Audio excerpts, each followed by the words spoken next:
Hello Jharkhand, welcome to learners garage education. आज के इस क्लास का टॉपिक रहेगा जनरल साइंस क्वेश्चन। वीडियो का पार्ट नंबर 27 में डिस्कस करने वाला हूँ। कुछ अच्छे लेवल का जनरल साइंस क्वेश्चन देखने को मिलेगा। पेपर 3 में 20 क्वेश्चन बनेगा जेएसएससी सीजल वालों के लिए। पीजीटी वाले भी इस लेक्चर को चेकआउट कर सकते हैं। आप लोग का यहाँ पे पेपर 1 बनेगा जनरल साइंस का।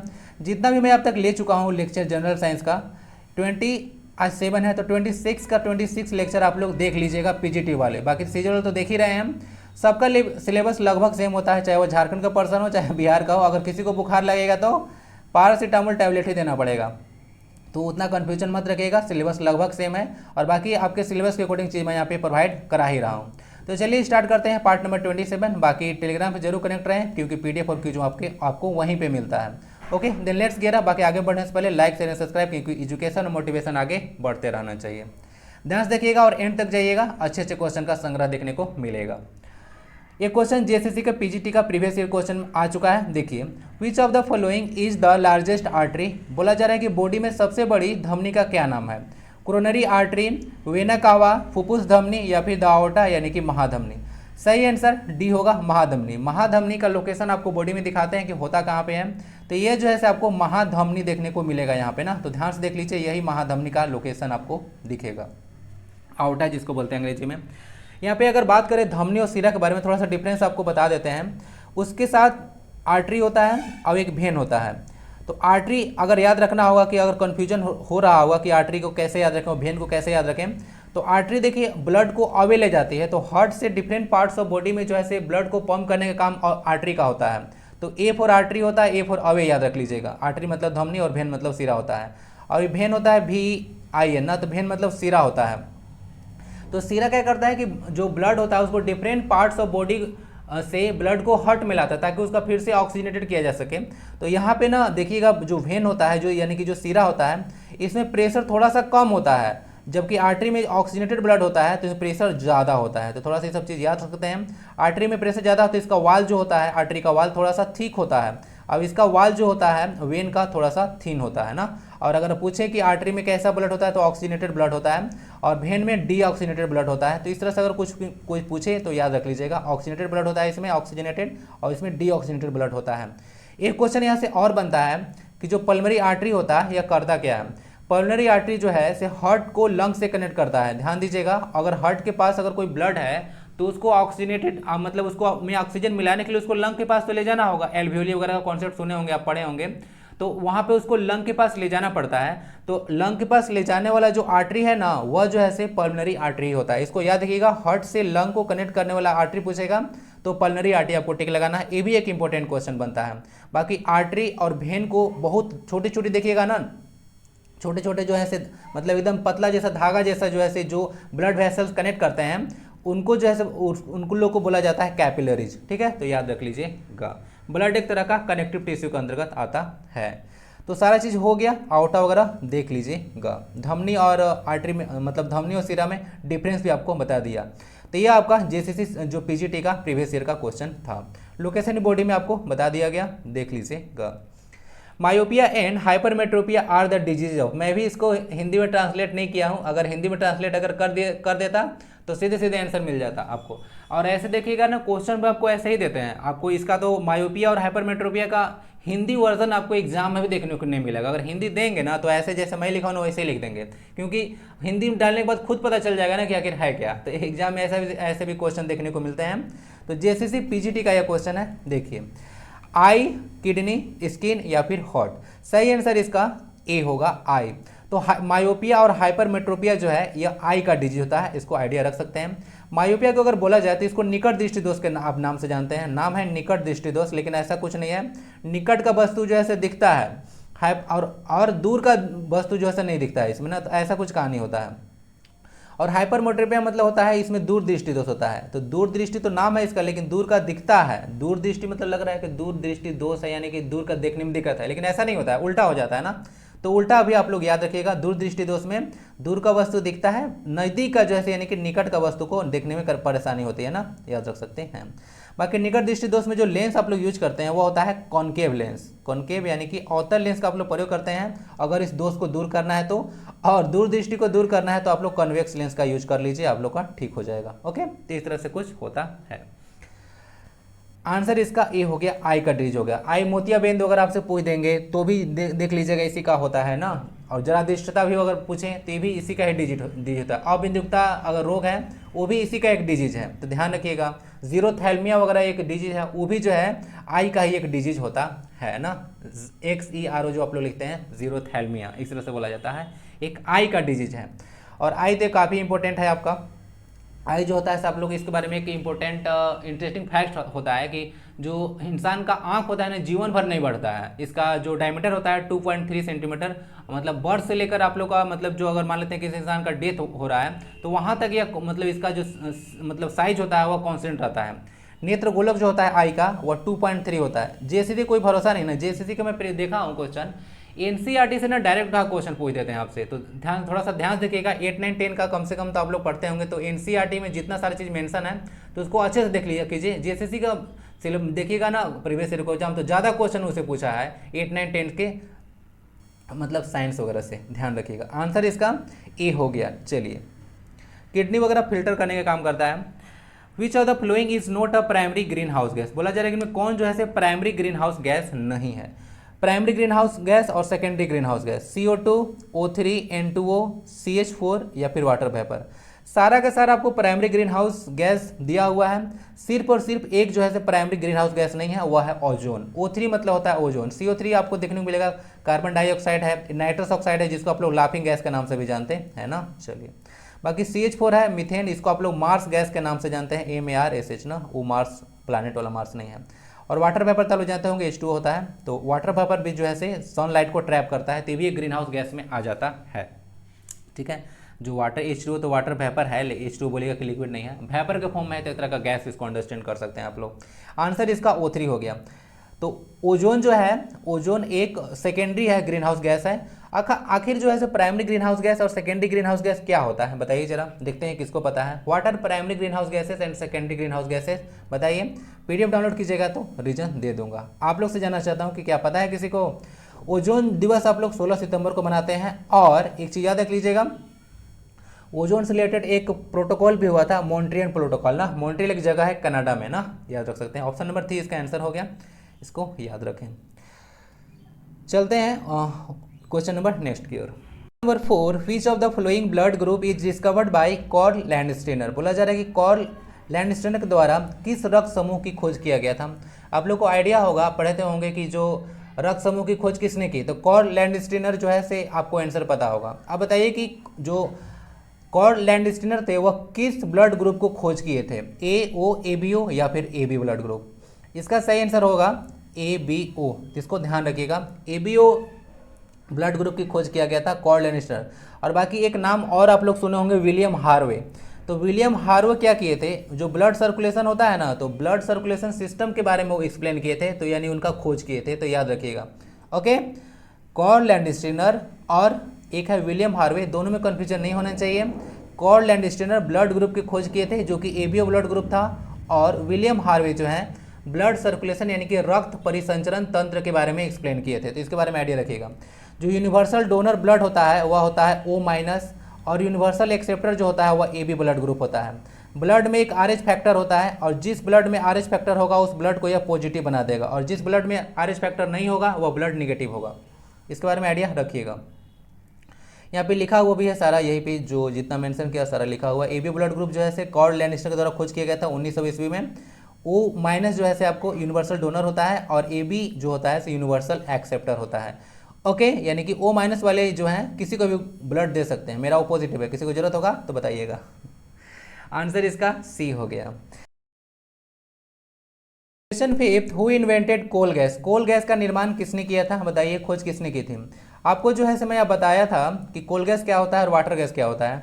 कोल गैस बताया था आपको CO+N2, याद आ रहा है या नहीं, भूल गए, याद रखा कीजिए। और CO+H2 वाटर गैस, तो आपको बताया था ये वाटर गैस होता है और वह कोल गैस होता है ना। चलिए, तो यहाँ से देख लेते हैं किसका खोज किसने किए थे। तो विलियम मुड्रॉक नाम के एक पर्सनालिटी थे, यही इसके बारे में खोज किए थे, विलियम मुड्रॉक। बाकी देख लीजिएगा यहाँ पे जो साइंटिस्ट वगैरह हैं किस किस चीज़ के बारे में खोज किए हैं, जैसे फ्रेडरिक स्ट्रोमायर हैं, ये किए थे कैडमियम की खोज। कैडमियम एक कैटलिस्ट जैसा आप लोग यूज करते हैं इसको ना, इसको याद रखते हैं, कैडमियम जो है कैटलिस्ट जैसा आप लोग यूज करते हैं। कार्ल विलियम सीले हैं, एक सीले का तो नाम सुने होंगे। ऑक्सीजन, क्लोरीन और मैग्नीज का ये खोज किए थे, इंडिपेंडेंटली खोज किए थे ना, या ऐसे तो जोसेफ प्रिस्टो का दिया जाता है नाम वगैरह ऑक्सीजन की खोज के लिए और हाइड्रोजन के लिए कैवेंडिश। तो जो विल्हेम सीले हैं वो ऑक्सीजन, क्लोरीन और मैग्नीज का इंडिपेंडेंटली जो है से खोज के लिए जाने जाते हैं। आंसर इसका सी हो गया। बाकी विलियम हारे तब की बताया था अभी, ब्लड सर्कुलेशन सिस्टम के बारे में एक्सप्लेन किए थे। The inner most part of the flower is called दो बार हो गया। जो इनर मोस्ट पार्ट होता है फ्लावर का उसको किस नाम से जाना जाता है? पिस्टिल, स्टेमन, सीपल या फिर पीटल। और यहाँ से क्वेश्चन एक तरह से और बनता है, ध्यान दीजिएगा कि कौन जो है से मेल पार्ट है और कौन फीमेल पार्ट है। ये ऐसे क्वेश्चन यहाँ से ज़्यादा बनता है ना, तो इसको ध्यान दीजिएगा। ये भी बता देता हूँ, इसका आंसर हो जाएगा आपको जो इनर मोस्ट पार्ट होता है वह पिस्टिल होता है ना, यानी कि स्त्री केसर। स्टामिन पुंकेसर होता है, ये मेल पार्ट होता है। बाह्यदल वगैरह पंखुड़ी वगैरह आपको पता चल जाएगा, अभी बताता हूँ। आंसर इसका ए लगा लीजिए। देखिए यहाँ पे एक दिख रहा होगा फ्लावर का एक इमेज है जिसमें आपको दिख रहा होगा पिस्टिल। तो ये जो पिस्टिल दिख रहा है ना, पिस्टिल जो होता है फीमेल पार्ट होता है फ्लावर का। अब ये जो दिख रहा है स्टेमन जो होता है, ये जो होता है मेल पार्ट होता है, इसको याद रखिएगा। अरे भाई मेल लिखना है, फीमेल नहीं। तो यह मेल पार्ट होता है। और यहाँ से अगर पिस्टिल के बारे में बात कीजिएगा तो इसमें 3 चीज़ आता है, मेल रूप से याद रख लीजिएगा। स्टिग्मा, स्टाइल और ओवरी, 3 चीज़ बोलेंगे। ऐसे ओव्यूल मिडिल में होता है, तो ओव्यूल के अंदर, ओवरी के अंदर ओव्यूल देखने को मिलता है। तो 3 पार्ट आता है, स्टिग्मा, स्टाइल और ओवरी। तो 3 चीज़ अगर पूछेंगे तो ये जो है से आपका फीमेल पार्ट में आता है, स्टिग्मा, स्टाइल और ओवरी। तो इसको याद रख लीजिएगा, यानी कि SOS याद रख सकते हैं, स्टिग्मा, ओवरी और स्टाइल। बाकी स्टैमेन जो होता है एक मेल पार्ट होता है, और स्टैमेन में 2 पार्ट होता है, एक एंथर होता है और फिलामेंट होता है। तो 2 चीज़ इसका मेल पार्ट होता है। सीपल वगैरह सब जानते होंगे, स्टेम वगैरह तो ये सब तो है। ओके, और पीटल मतलब पंखुड़ी वगैरह होता है, तो ये अलग चीज़ है। कन्फ्यूजन नहीं होना चाहिए ना आपको, याद रख लीजिएगा। ये सारा पिस्टिल जो है से फीमेल वाला पार्ट है और स्टैमेन जो है से मेल वाला पार्ट है। सबसे अंदर में आपको क्या दिख रहा है? सबसे अंदर में आपको दिख रहा होगा यहाँ पे जो पिस्टिल है उसी का पार्ट है यहाँ पे ओवरी वगैरह। तो ओवरी तो कहीं पे डायरेक्ट मेंशन नहीं है, तो आपको पिस्टिल ही टिक लगाना पड़ेगा ना, इसको आइडिया रख सकते हैं। इस तरह से क्वेश्चन था, अंदर में जाके पूछा गया था इसको, तो पिस्टिल इसीलिए आंसर लगा दिया क्योंकि सबसे अंदर वाला भाग पूछा था। पिस्टिल, स्टैमेन, सीपल, पीटल ये सब जो है से आप लोग कहाँ लगा सकते हैं, ठीक है। तो सीपल, पीटल वगैरह ये सब नहीं होगा। सबसे अंदर का जो पार्ट आपको देखिए, ये सब सीपल था, पीटल था, एक पिस्टिल वगैरह था और भी कुछ पार्ट था। तो ये सब नहीं होगा ऑप्शन में, ऑप्शन आपका पिस्टिल ही होना चाहिए क्योंकि इसी के अंदर जो है से ओवरी आएगा और ओवरी इनर मोस्ट पार्ट वगैरह देखने उनका। इसके अंदर भी जो है आपको ओव्यूल देखने को मिलेगा, वो तो सबसे अंदर का पार्ट हो जाता है, उसी में होता है। आंसर इसका ए हो गया। बाकी फॉल्स फ्रूट, एक एप्पल जो होता है ना, एक फॉल्स फ्रूट का एग्जांपल है, आपसे कभी कभी पूछते हैं कि एप्पल जो है किस तरह का फ्रूट है, तो ये फॉल्स फ्रूट है। ध्यान देख लीजिएगा इसको। और हाँ, अगर पूछेंगे आपसे कि पोलिनेशन क्या होता है, तो ध्यान से देखिएगा। जो पोलिनेशन होता है यहाँ से देखिए, यह मेल पार्ट है, तो एंथर में जैसे दाना दाना जैसा ना स्ट्रक्चर होता है, एंथर के पास दाना दाना जैसा स्ट्रक्चर होता है। तो ये जो है से क्या होते हैं, कभी हवा के संपर्क में आकर या फिर कोई चिड़िया वगैरह चाहे कोई मधुमक्खी वगैरह जो है से यहाँ पे बैठा, उसके बाद ये फिर यहाँ पे बैठा, तो यहाँ लॉन्ग ट्यूब जो होता है से कनेक्ट करता है इसको। तो इस ट्यूब में जो है से पोलन ग्रेन्स चला जाता है, तो यहाँ से एंथर से जो है से स्टिग्मा पर जो ट्रांसफर होता है उसको जो है आपको पोलिनेशन बोलते हैं। बताया इसलिए रहा हूँ ना क्योंकि ऑप्शन में ऐसे डायरेक्ट नहीं देंगे पोलिनेशन क्या होता है, ऑप्शन में फंसा देंगे कि कहाँ से कहाँ तक पोलन ग्रेन ट्रांसफर होता है। एंथर से बोल देंगे कि स्टिग्मा होता है, या बोल देंगे फिलामेंट से स्टाइल पर होता है, फिलामेंट से ओवरी में हो जाता है, मतलब कुछ भी ऑप्शन डाल सकते हैं। तो याद रखिएगा, एंथर टू स्टिग्मा होता है ना, तो एंथर से स्टिग्मा ट्रांसफर होता है, उसको आप लोग पोलिनेशन के नाम से जानते हैं। विच of the following is a set of non contact forces. इसमें बताना है कि कौन जो ऐसे नॉन कॉन्टैक्ट फोर्सेस के एग्जाम्पल में आते हैं, यानी कि असंपर्क बल। फोर्स के बारे में तो आप लोग जानते होंगे, पुल और पुश को आप लोग फोर्स कहते हैं, जो कि किसी बॉडी का जो स्टेट ऑफ मोशन है उसको चेंज कर दे, उसी को आप लोग फोर्स के नाम से जानते हैं। इलेक्ट्रोस्टैटिक फोर्स, मैग्नेटिक या फिर मस्कुलर, ग्रुप है यहाँ पे 3-3 का। तो इसमें बताना है कि कौन जो है इसमें और कौन जो है इसमें नहीं, असंपर्क बल का समूचे यानी कि सेट है। देखिए इसका सही आंसर हो जाएगा असंपर्क बल, जहाँ पर बिना संपर्क के लगता है ना। इसका सही आंसर हो जाएगा ऑप्शन नंबर बी ना, क्योंकि इसमें मैग्नेटिक फोर्स है, ग्रेविटेशनल फोर्स है और इलेक्ट्रोस्टैटिक फोर्स है, तीनों असंपर्क बल में आता है, यानी कि बिना टच किए हुए आप लोग इसको लगा सकते हैं। जैसे मैग्नेटिक फोर्स होता है, आप लोग देखे होंगे अगर कोई मैग्नेट वगैरह है तो दूर से ही जो आयरन के ऑब्जेक्ट को, आयरन वगैरह स्टील के ऑब्जेक्ट को अपने तरफ से अट्रैक्ट कर लेता है। ग्रेविटेशनल फोर्स भी अगर पता होगा, ऊपर से ही कोई ऑब्जेक्ट अगर फेंकते हैं तो आराम से जो है से नीचे गिर जाता है, यानी ग्रेविटेशनल फोर्स को लगने के लिए कांटेक्ट की आवश्यकता नहीं होती है। और इलेक्ट्रोस्टैटिक फोर्स में चार्ज वगैरह का अट्रैक्शन होता है, तो अगर प्लस माइनस से अगर चार्ज होता होगा ना तो अट्रैक्ट करता है दूसरे को, ठीक है, जो है फिजिकल कॉन्टेक्ट कोई जरूरत नहीं है। बाकी जो ऑप्शन है ना वो भी मैं बताता हूँ। आंसर तो इसका बी हो गया। फ्रिक्शनल फोर्स भी जो है कॉन्टेक्ट फोर्स है, ध्यान दीजिएगा, ठीक है। यहाँ पे फ्रिक्शनल 2 बार हो गया है ना, यहाँ पे ना मस्कुलर फोर्स होना चाहिए था, ठीक है, क्योंकि हिंदी वर्जन में डाला हुआ है, पीडीएफ में सही करना पड़ेगा। क्वेश्चन नंबर 7 नोट कर लेता हूँ। तो क्वेश्चन नंबर 7 में डालना पड़ेगा, इसको मस्कुलर करना पड़ेगा। तो पेशी है ना, फ्रिक्शनल नहीं, यह मस्कुलर फोर्स है। नॉर्मल फोर्स क्या होता है समझते हैं, जैसे मान लेते हैं कोई ऑब्जेक्ट वगैरह होता है, थोड़ा सा अंदर का चीज़ है, तो इसका मास एम होता है, तो इसका जो वेट जो लगता है ना वो mg होता है। तो इसको बैलेंस करने के लिए ऊपर जो है नॉर्मल रिएक्शन लगता है ना, तो ये नॉर्मल रिएक्शन को ही नॉर्मल फोर्स यहाँ पे बोला गया है। ओके, जो फिजिक्स पढ़े होंगे थोड़ा ना आईएससी वगैरह में तो समझ चुके होंगे अब तक। बाकी नॉर्मल ग्रेविटेशनल, नॉर्मल आपको देखने को मिला, कॉन्टैक्ट वगैरह हो गया, ग्रेविटेशनल नॉन कॉन्टैक्ट में हो गया, फ्रिक्शनल कॉन्टैक्ट वगैरह हो गया, बाकी सारा चीज़ तो यहाँ पे बताई दिया। मस्कुलर फोर्स भी आपको कॉन्टैक्ट फोर्स देखने मिला, क्योंकि मान लेते हैं कि कोई घोड़ा जो है गाड़ी खींच रहा है या आप कोई काम करते हैं तो अपना मसल्स का यूज करके काम करते हैं, तो वहाँ पे मस्कुलर फोर्स लगता है। समझ चुके हैं, ऑप्शन नंबर बी हो गया। विच of the following is the hardest substance, बोला जा रहा है कि इनमें से कौन सा जो है सबसे कठोर पदार्थ है, यानी कि कठोरतम पदार्थ है, बताना है। देखिए ये क्वेश्चन इजी है, लेकिन फिर भी इसको पूछा जाता है क्योंकि बहुत इंपॉर्टेंट ये क्वेश्चन बन जाता है। इजी है लेकिन बहुत ही इंपॉर्टेंट है, तो बार बार पूछा जाता है आपसे। बल्कमिस्टर, फुलेरिन, डायमंड, ग्रेफाइट और प्लेटिनम। अब यहाँ पे ना आपको कन्फ्यूज कराने के लिए बहुत सारे मतलब अच्छे मतलब ऑप्शन डाल कर रखे हैं, कार्बन के बहुत सारे ऑप्शन डाल दिए हैं, लेकिन घबराना नहीं है, वही आंसर होगा अरे भाई, इसका आंसर बी होगा, डायमंड। डायमंड जैसे प्रकृति का सबसे कठोर पदार्थ है, इसके बारे में आइडिया रख सकते हैं। डायमंड, ग्रेफाइट और फुलेरिन, जो option number A B C है, सारा का सारा जो है कार्बन के अपरूप है। अब अपरूप मतलब होता है ना एलोट्रॉप्स, क्या उसको बोलते हैं, एलोट्रॉप्स। अभी बता दूं कि क्वेश्चन और आएगा, वहाँ बताऊँ, अभी बताता हूँ, वहाँ भी बताऊँगा। देखिए एलोट्रॉप्स में अगर क्वेश्चन अगर अंदर तक जाके पूछेंगे तो देखिए 2 तरह से क्वेश्चन पूछेंगे आपसे, कि वे सारे सब्सटेंस जिनका बोल सकते हैं कि एक पदार्थ जो नेचर में डिफरेंट फॉर्म में हो उसको क्या बोलते हैं, तो एक चीज़ जो डिफरेंट फॉर्म में हो उसको आप लोग एलोट्रॉप्स ही बोलते हैं। तो कार्बन के 3 एलोट्रॉप्स आपको देखने को मिलते हैं, बकमिस्टर, फुलेरिन, डायमंड और ग्रेफाइट। तो 3 हो गया कार्बन के एलोट्रॉप्स के एग्जाम्पल हैं।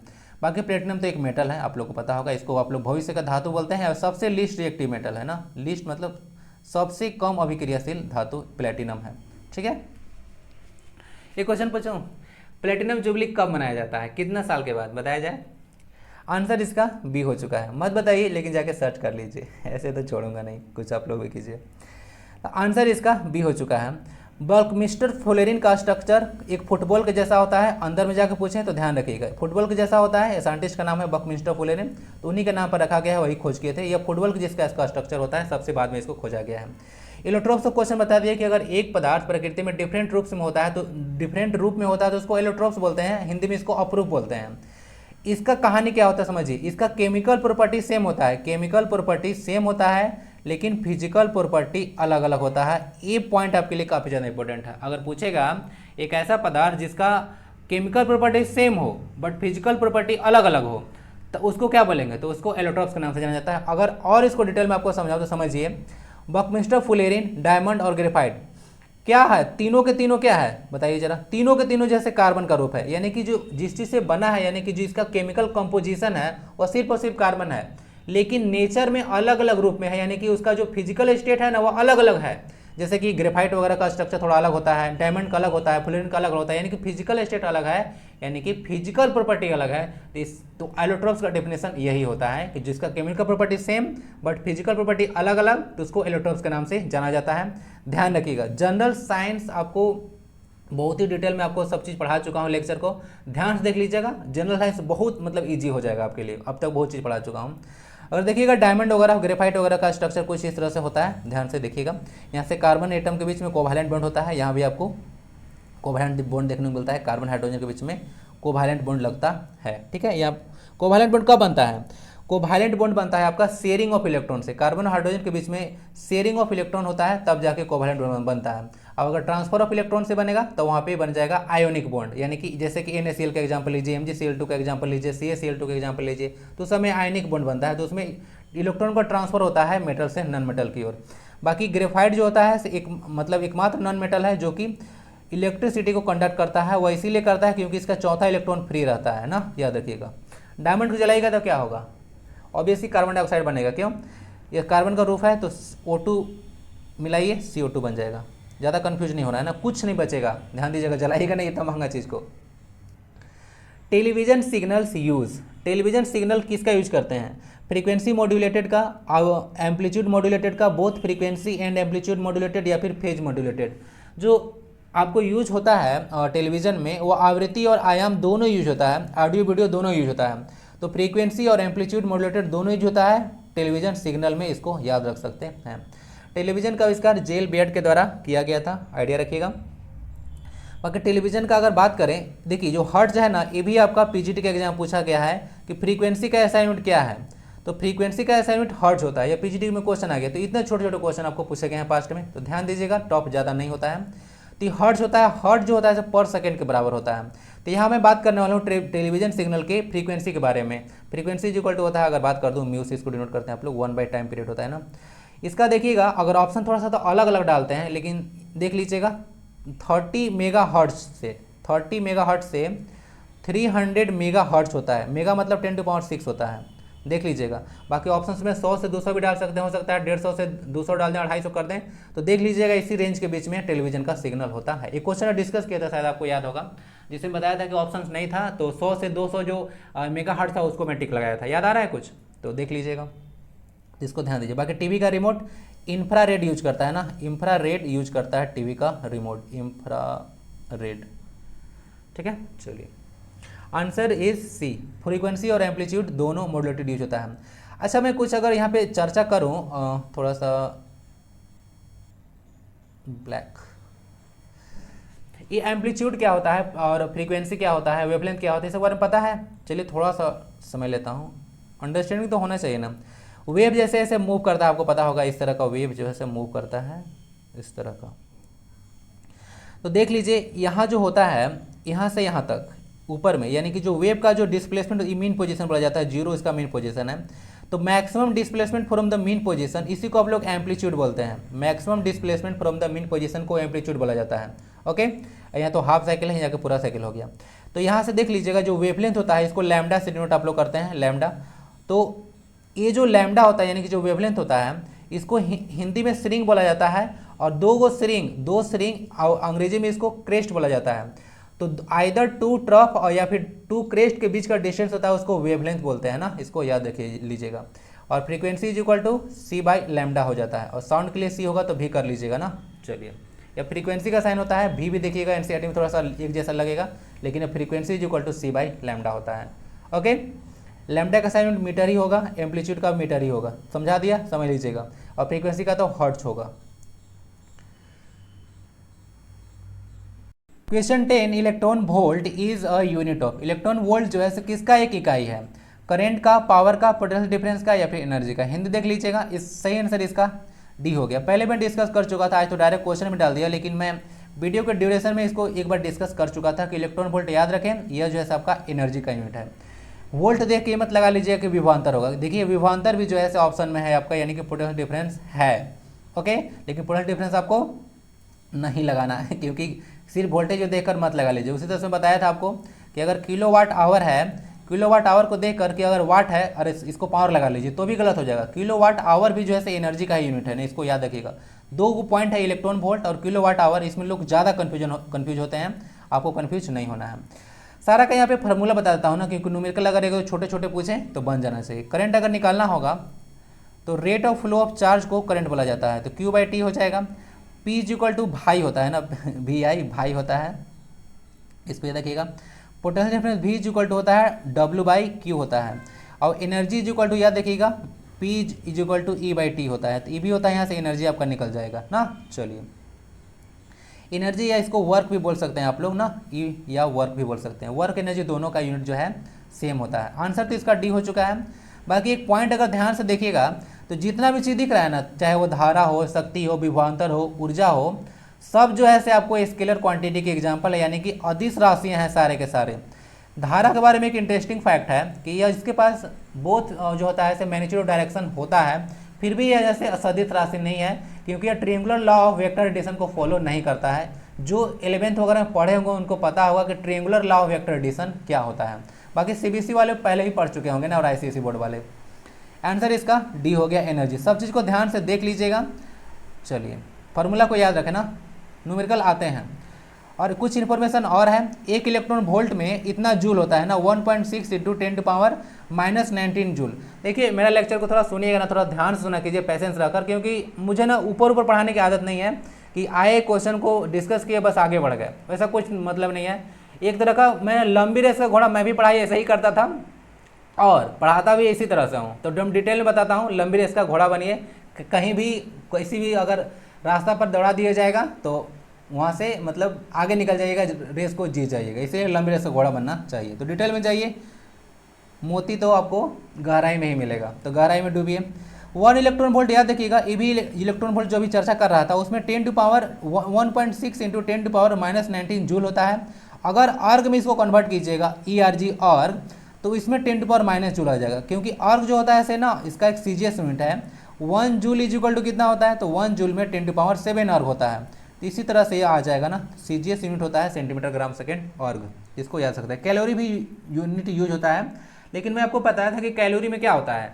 कैलोरी जो होता है ना, वो जनरली आप लोग जो भोजन वगैरह लेते हैं ना, उसमें कितना एनर्जी है, यानी कि न्यूट्रिशन के सेंस में जो है उसको यूज किया जाता है कैलोरी को, वो भी याद रख लीजिए। 1 कैलोरी इज इक्वल टू होता है 4.2 जूल रफली ना। चलिए वैसे 4.186 होता है अगर रफली बताऊं तो, इसी तरह से राउंड अप करके इसको 4.2 लिया जाता है। सब चीज़ को ध्यान से देख लें, आंसर इसका डी हो गया।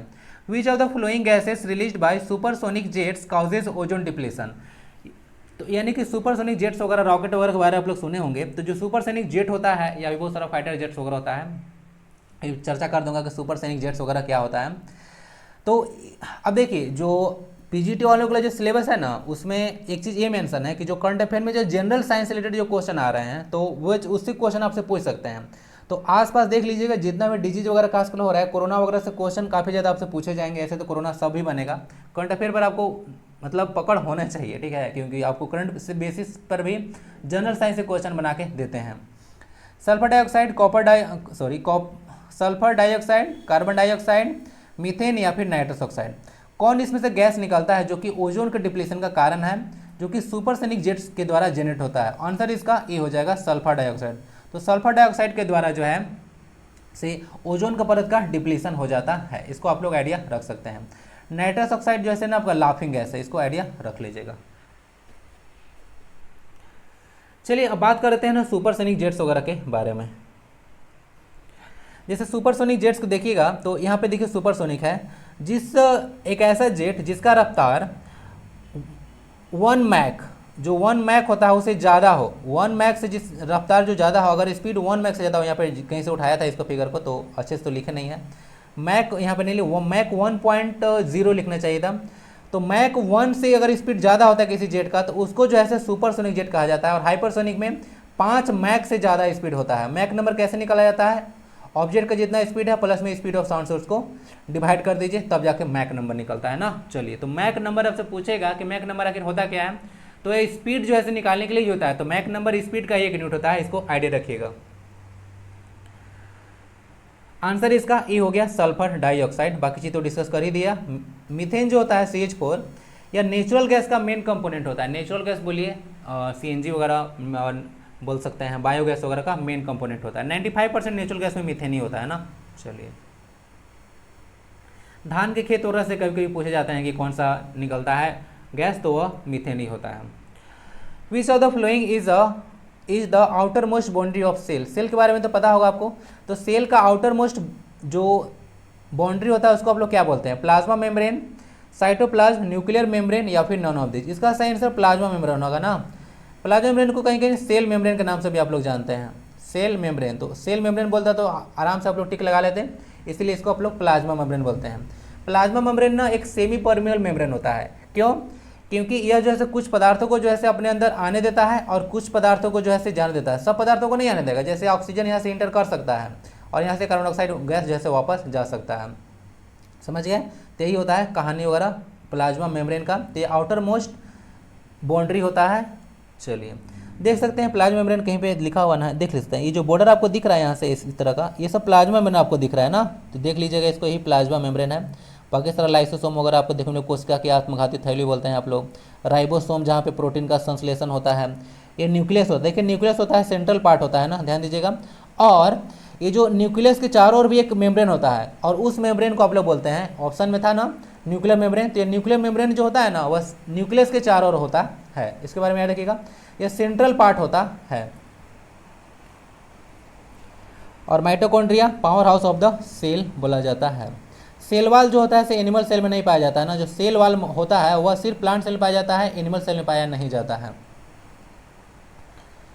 आंसर इसका ए हो गया प्लाज्मा मेम्ब्रेन। बाकी सेल की खोज 1665 ईस्वी में किया गया था रॉबर्ट हुक के द्वारा ना, याद रख सकते हैं। ऐसे एक इंटरेस्टिंग फैक्ट पता है, जो ल्यूवेन हॉक के द्वारा जो है से माइक्रोस्कोप जब बनाया गया था तो सबसे पहले कोशिका को वही देखे थे लेकिन उसका नाम नहीं दिए थे, और उसके बाद बाजी जो है ना रॉबर्ट हुक मार लिए थे 1665 में। चलिए क्वेश्चन नंबर नेक्स्ट में चलते हैं। The acid present in soft drink, soft drink में कौन सा एसिड होता है? एसिड पूछते हैं कभी कभी, कभी कभी आपसे गैस भी पूछते हैं, दोनों बता दूंगा। एसिड जो प्रेजेंट होता है वो क्या होता है? Carbonic acid, tartaric acid, malic acid या फिर सैलिसाइलिक एसिड। इसका जो आंसर हो जाएगा वो हो जाएगा कार्बोनिक एसिड। तो कार्बोनिक एसिड जो है सॉफ्ट ड्रिंक से मौजूद होता है। और कार्बोनिक एसिड बनता कैसे है, ध्यान दीजिएगा। CO2 में H2O जब मिल जाता है तो बन जाता है आपका H2CO3, तो H2CO3 को ही कार्बोनिक एसिड बोलते हैं। अब यह कार्बोनिक एसिड ना, और जो सल्फोनिक एसिड होता है एक तरह का बोलिएगा, जो H2SO3 बनता है वह जो है एसिड रेन में भी कारगर होता है ना, मतलब उसके लिए भी रिस्पॉन्सिबल होता है। टार्टरिक एसिड तो इमली पाया जाता है, मैलिक एसिड एप्पल वगैरह में पाया जाता है। देख लीजिएगा आंसर हो गया। बाकी सॉफ्ट ड्रिंक भी पूछेगा कौन सा गैस पाया जाता है, तो कार्बन डाइऑक्साइड गैस पाया जाता है। तो क्वेश्चन ये बनता है। Question 15, which of the following is a group of rabi crop. इसमें बताना है कि कौन सा ग्रुप है जिसमें सिर्फ और सिर्फ जो है खरीफ फसल ही है। आजकल खरीफ फसल का तो सीजन चल ही रहा है, ऐसे तो अकाल पड़ चुका है सब जगह। आप लोग तरफ क्या हाल है बताइए जरा। खरीफ फसल का ग्रुप चुनना है। पैडी, सोयाबीन, ग्राउंडनट और व्हीट है फर्स्ट ऑप्शन में। Cotton, linseed, paddy second option. Maize, cotton, soybean और लाइनसीड ऑप्शन 3। सोयाबीन, कॉटन या फिर ग्राउंडनट। हिंदी भाषा में पढ़ लीजिएगा। लाइनसीड मतलब होता है आपका अलसी, सोयाबीन तो पता होगा, कॉटन कपास होता है, मेज मक्का होता है, व्हीट गेहूँ होता है, ग्राउंडनट मूंगफली होता है, सोयाबीन होता है। सही आंसर इसका डी हो जाएगा ना। डी ऑप्शन जो है सिर्फ और सिर्फ वही ऐसा ग्रुप है जो कि हर एक ऑप्शन, मतलब जो यहाँ जितना भी लिखा हुआ है सबके सब जो है खरीफ फसल का एग्जाम्पल है। ऑप्शन नंबर सी क्यों कट गया? ऑप्शन नंबर सी अलसी को लेकर कट गया। अलसी जो है से आपको खरीफ क्रॉप नहीं है। ऑप्शन बी भी अलसी को ही लेकर कट गया, और ऑप्शन ए कटा गेहूं को लेकर कट गया। तो इस तरह से तीनों के तीनों जो दिख रहा है ना आपको, मतलब ऑप्शन नंबर, मतलब 2 ही बचा ना, बाकी सब तो है ही। अलसी जो है से अलसी और गेहूं दोनों जो है से रबी क्रॉप के एग्जाम्पल में है, इसको याद रख सकते हैं। बाकी जितने भी ऑप्शन दिख रहे हैं सारे के सारे खरीफ क्रॉप के एग्जाम्पल में आते हैं। ओके, धान हो, मूंगफली हो। मूंगफली के लिए सबसे उपयुक्त जो आपको मिट्टी देखने को मिलेगा, ये सब आप लोग को देखने को मिलता है, ये जो ब्लैक सॉइल वगैरह में अच्छा उगता है, या फिर सबसे ज़्यादा तो ब्लैक सॉइल होता है कपास के लिए ना। ब्लैक सॉइल सबसे अच्छा होता है कपास वगैरह के लिए, तो इसको याद रख सकते हैं। ऑप्शन में डी इसका सही आंसर हो गया। देख लीजिएगा क्वेश्चन इसको फंसाया जाता है ऐसे। The burning of natural gas is an example of. अब बताइए क्लास 10 से ये क्वेश्चन है चैप्टर नंबर 1 से। जो नेचुरल गैस का बर्निंग है वह किसका एग्जाम्पल है? अब खुद मैं आपसे पूछता हूँ, नेचुरल गैस का मेन कंपोनेंट क्या होता है? CH4। अभी बताया था ना कुछ देर पहले। बर्निंग करने का मतलब होता है ऑक्सीजन से उसको रिएक्ट करा दीजिए। क्या बनने वाला है इसका होने वाला है CO2 प्लस H2O होगा या नहीं होगा? बिल्कुल होगा। और प्लस में हीट तो जनरेट होगा ही, क्योंकि नेचुरल गैस अगर आप लोग जला रहे हैं तो खाना कैसे बनेगा? हीट तो जनरेट करेगा ही, तो हीट जनरेट हो गया। तो जिस रिएक्शन में हीट जनरेट होता है उसमें क्या होता है? छेपी मतलब क्या होता है? छेप मतलब होता है निकलना। तो ऊष्मा छेपी, यानी कहीं से अगर ऊष्मा निकलता है तो उसको ऊष्मा छेपी का एग्जाम्पल बोलते हैं, यानी कि एक्सोथर्मिक एग्जाम्पल बोला जाता है। एंडोथर्मी में ऊष्मा जो है से अवशोषित हो जाता है। जैसे कि एग्जाम्पल लें CaCO3 कैल्शियम कार्बोनेट है, इसको जब आप हीट दीजिएगा ना तभी जाकर टूटने का, तो यानी कि CaO प्लस CO2 में कन्वर्ट हो जाएगा यह। ओके, कैल्शियम ऑक्साइड कली चुना होता है और कार्बन डाइऑक्साइड में यह कन्वर्ट हो जाएगा। तो हीट देने के बाद टूटा, यानी कि यह हीट एब्जॉर्ब कर लिया, तो कोई ऐसा रिएक्शन जिसमें हीट एब्जॉर्ब होता है उसको एंडोथर्मिक आप लोग एग्जाम्पल बोल सकते हैं। इवेपोरेशन क्या होता है? इवेपोरेशन अगर कोई भी लिक्विड जो है अपना वेपर स्टेट में कन्वर्ट हो रहा है लेकिन उसका बॉइलिंग पॉइंट से नीचे कन्वर्ट हो रहा है, तब उसको इवेपोरेशन बोलते हैं। जैसे एक ट्रांसपिरेशन प्रोसेस पढ़े होंगे पत्ती में, पत्ती का से भी जो है वाटर का लॉस होता है, तो उसको आप लोग ट्रांसपिरेशन यानी कि वाष्पोत्सर्जन बोलते हैं। तालाब वगैरह का पानी वगैरह हो जाता है, या फिर आपको गमला वगैरह में पानी रखिए गर्मी में तो थोड़ा बहुत कम हो जाएगा, या थाली वगैरह में रखिएगा तो सूख जाएगा, पूरा धूप में रख दीजिएगा तो सूख जाएगा। तो पानी आखिर उड़ा कैसे? पानी वो इवेपोरेशन से हुआ, थोड़ा थोड़ा हीट लेते गया और वहाँ से गर्म उसमें बढ़ा, टेम्परेचर बढ़ा उसका, उसके बाद जो है धीरे धीरे वेपर में कन्वर्ट हो गया। तो अगर बॉइलिंग पॉइंट से नीचे अगर कोई लिक्विड अपना वेपर स्टेट में कन्वर्ट होता है उसको जो है आप लोग इवेपोरेशन के नाम से जानते हैं। रिडक्शन रिएक्शन होता है, किसी रिएक्शन में अगर हाइड्रोजन का एडिशन होता है या ऑक्सीजन का रिमूवल होता है तो उसको आप लोग रिडक्शन के नाम से जानते हैं, हिंदी में इसको अपचयन कहते हैं। चलिए, और जहाँ रिडक्शन और ऑक्सीडेशन दोनों होता है उसको आप लोग रेडॉक्स के नाम से जानते हैं। आंसर तो पता चल गया होगा, एक्सोथर्मिक हो गया, डिटेल में समझा दिया, समझ लीजिएगा। और कुछ और अगर बताएं हम आपको एक्सोथर्मिक एग्जांपल, तो जैसे कि आप लोग का जो रेस्पिरेशन है, रेस्पिरेशन समझते हैं ना, उस जो रेस्पिरेशन होता है बॉडी में श्वसन, वो भी एक ऊष्माक्षेपी का उदाहरण है। बाकी जो वेजिटेटिव मटेरियल है यानी कि वेजिटेबल मटेरियल होता है वो सबका कंपोस्ट बनना भी एक ऊष्माक्षेपी का ही एग्जाम्पल है। सारा एनसीईआरटी से ही बता रहा हूँ, जिसको देख लीजिएगा। बर्निंग ऑफ कोल वगैरह हो गया, burning of natural gas, burning of LPG वगैरह सब जो है ऊष्माक्षेपी ही है। एलपीजी से आप लोग खाना बनाते हैं ना। चलिए, question 17, which of the following is use to estimate the age of the earth. अब इसमें लोग ज़्यादा कंफ्यूज करेंगे। अर्थ का एज के बारे में पता लगाना है, किसी जीवाश्म का नहीं। किसके आंसर होना चाहिए? Carbon dating, uranium dating, atomic clock या फिर बायो क्लॉक। देखिए, इसका सही आंसर हो जाएगा आपको option number B, uranium dating का प्रयोग किया जाता है अगर एज ऑफ अर्थ पता करना होता है तो। कार्बन डेटिंग से आप लोग कंफ्यूज मत कीजिएगा। कार्बन डेटिंग का जो प्रोसेस होता है उसमें आप लोग फोसिल्स का एज को पता करने के लिए यूज करते हैं। फोसिल्स मतलब जीवाश्म ईंधन वगैरह, उसके लिए जो है कार्बन डेटिंग का प्रयोग किया जाता है। बाकी अगर अर्थ का एज पूछेगा या कोई भी प्लैनेट वगैरह कितना पुराना है तो वहाँ यूरेनियम डेटिंग का प्रयोग किया जाता है। चलिए, हो चुका है। और कार्बन डेटिंग में C14 वगैरह यूज होता है ना, याद रखिएगा, ज़्यादातर C14 या C12 वगैरह यूज होता है, तो इसको याद रखें। पूछेगा कि कार्बन में कौन सा समस्थानिक यूज होता है, तो इसमें C14 और C12 यूज होता है। आंसर इसका बी हो चुका है। एटॉमिक क्लॉक में एक मेटल है जिसका नाम है सीजियम, तो सीजियम का यूज होता है ना एटॉमिक क्लॉक में, तो इसको सीजियम क्लॉक भी कहीं कहीं देखिएगा बोलेगा, तो सीजियम का यूज किया जाता है परमाणु क्लॉक में। अब यूरेनियम में यहाँ पर देखिए, यूरेनियम में यूरेनियम 238, 235 वगैरह ये सब यूज किया जाता है ना। चलिए, आंसर इज बी, तो देख लीजिएगा इसका। Question 18, which of the flowing colours is least deviated by the glass prism. यहाँ पे आपको पढ़े होंगे स्कैटरिंग ऑफ लाइट वगैरह, सॉरी डिस्पर्सन ऑफ लाइट ना, स्कैटरिंग नहीं बोलेंगे यहाँ पे, गलत वर्ड हो गया, सॉरी। डिस्पर्सन ऑफ लाइट आप लोग पढ़े होंगे, प्रकाश का वर्ण विक्षेपन। तो यहाँ पे देख लीजिएगा, ये जो पॉलीक्रोमेटिक लाइट है, पॉली मतलब होता है बहुत सारा, क्रोमा मतलब होता है कलर, और लाइट मतलब समझ गए यानी कि बहुत रंग का कलर जो होता है उसको आप लोग पॉलीक्रोमेटिक लाइट बोलते हैं। तो यह ग्लास प्रिज्म से जब इसको गुजारा जाता है तो 7 रंगों की पट्टी आपको निकल जाता है, जिसको आप लोग स्पेक्ट्रम के नाम से भी जानते हैं वो, ठीक है। इस फिनोमेना को स्कैटरिंग ऑफ लाइट आप लोग, सॉरी, डिस्पर्सन ऑफ लाइट के नाम से आप लोग जानते हैं। ओके, इसके बाद यहाँ से मोनोक्रोमेटिक सोर्स ऑफ लाइट बन गया। तो सबसे कम डेविएट कौन हुआ है? तो ये आपका रेड लाइट हुआ है ना। तो रेड लाइट जो है सबसे कम डेविएट हुआ है, इसीलिए इसका स्कैटरिंग जो है सबसे जो है से कम होता है। तो जैसे अगर बात कीजिएगा ना यहाँ पे, और लाल रंग का वेवलेंथ सबसे ज़्यादा होता है, इसका वेवलेंथ, रेड का वेवलेंथ सबसे ज़्यादा होता है, याद रखिएगा। और कभी भी स्कैटरिंग पूछेगा ना तो स्कैटरिंग जो होता है वह डायरेक्टली प्रोपोर्शनल होता है, मतलब एक तरह से इन्वर्सली प्रोपोर्शनल बोलिए, λ⁴ का ना। तो यानी कि जिसका लैम्डा सबसे ज़्यादा होगा उसका स्कैटरिंग सबसे कम होगा, यानी कि रेड कलर का जो वेवलेंथ होता है वह सबसे ज़्यादा होता है, इसीलिए सबसे कम स्कैटर होता है। इसीलिए आप लोग इसको सिग्नल वगैरह में यूज करते हैं, कोई टावर वगैरह लगाया जाता है उसमें रेड साइन लगा दिया जाता है, ठीक है। चलिए, समझ चुके हैं सारा, इसका देख लीजिएगा। आंसर इसका सबसे कम विचलन होता है रेड का, आंसर इसका बी हो गया। बाकी ये क्वेश्चन और बताऊंगा, जो रेड लाइट होता है ना उसमें प्रकाश संश्लेषण जो होता है फोटोसिंथेसिस सबसे फास्ट होता है और ग्रीन लाइट में सबसे कम, इसको याद रखिएगा। रेड लाइट में फोटोसिंथेसिस का रेट फास्ट होता है, सबसे फास्ट, और ग्रीन लाइट में सबसे कम। इस फेनोमेनन को डिस्पर्सन ऑफ लाइट के नाम से जाना जाता है, जब अगर लाइट जो है डिफरेंट कलर में कन्वर्ट हो जाता है तो। बाकी अगर ऑर्डर पूछेगा तो याद देख लीजिएगा, विबग्योर आप लोग तो पढ़े होंगे, इतना तो मुझे पता है, सारा याद होगा।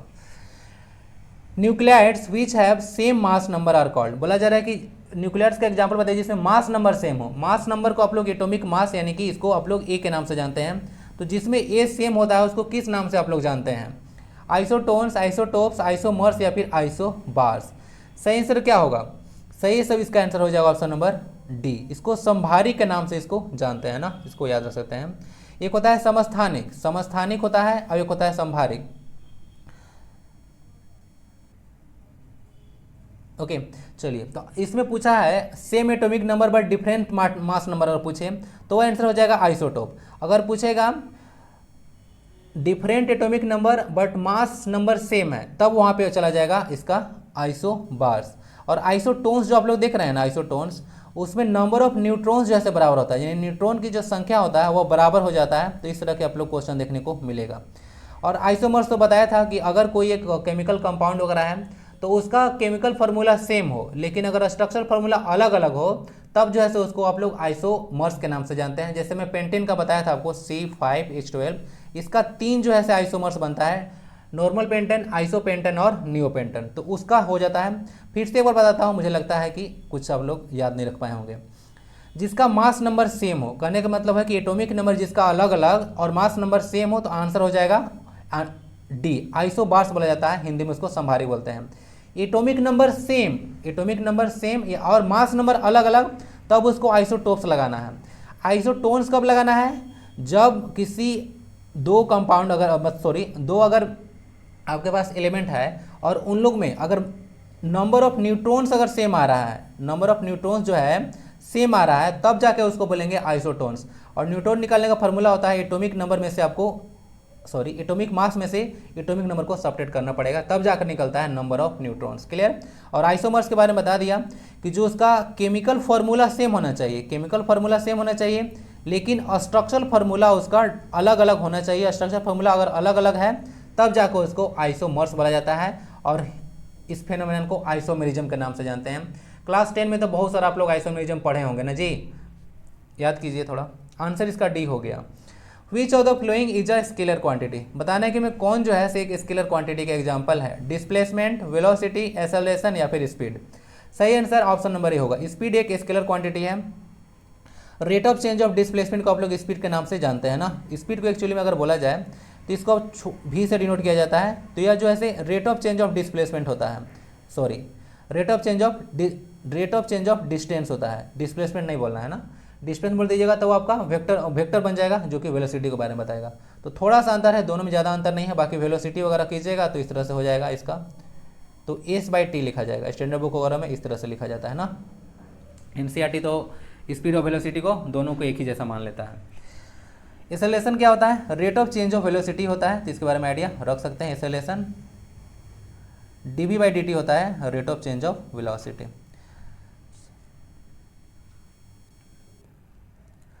तो यही आज 20 क्वेश्चन था। वीडियो कैसा लगता है फीडबैक जरूर दीजिएगा। बाकी कनेक्ट रहिए, जो नए नए PGT वाले हैं सारा लेक्चर आप लोग रिवाइज कर लीजिएगा। भरोसा रखिए आपको काफ़ी ज़्यादा फ्रूटफुल होगा ना।